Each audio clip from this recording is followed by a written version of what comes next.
తాజా 30 పవన్ కళ్యాణ్ కు సోషల్ మీడియాలో విపరీతమైన క్రేజ్ ఉంది. ఆయన సినిమాలకు సంబంధించిన టీజర్లు, ట్రైలర్లు దుమ్ము రేపుతుంటాయి. తాజాగా కాటమరాయుడు యూట్యూబ్ లో సంచలనం సృష్టిస్తున్నాడు. టీజర్ రికార్డుల మీద రికార్డులు సృష్టించగా ఇప్పుడు ఈ సినిమాలోని పాట కూడా అదే స్థాయిలో వెళుతోంది. మిరా మిరా అంటూ వచ్చిన పాట మీసం తిప్పుతోంది. ఈ పాట యూట్యూబ్ లో విడుదలైన 5 గంటల్లోనే 15 లక్షల వ్యూస్ ను సాధించింది. శుక్రవారం అంటే మార్చి 3న రిలీజ్ అయిన ఈ పాట ఆదివారం సాయంత్రానికల్లా 21 లక్షల వ్యూస్ ను సాధించింది. దీంతో పాటు దాదాపు 1,70,000 లైకులు కూడా పొందింది. అల్లు అర్జున్ ఫ్యాన్స్ బాగా డిజ్లైక్స్ కొడతారని భావించారు, కానీ అలా జరగలేదు.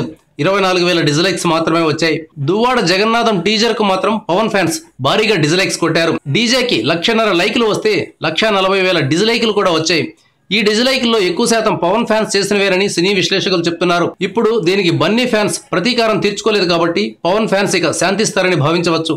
ఈ సంగతి ఇలా ఉంటే మార్చి 18న కాటమరాయుడు ప్రీ రిలీజ్ ఫంక్షన్ చేసేందుకు ప్లాన్ చేస్తున్నారు.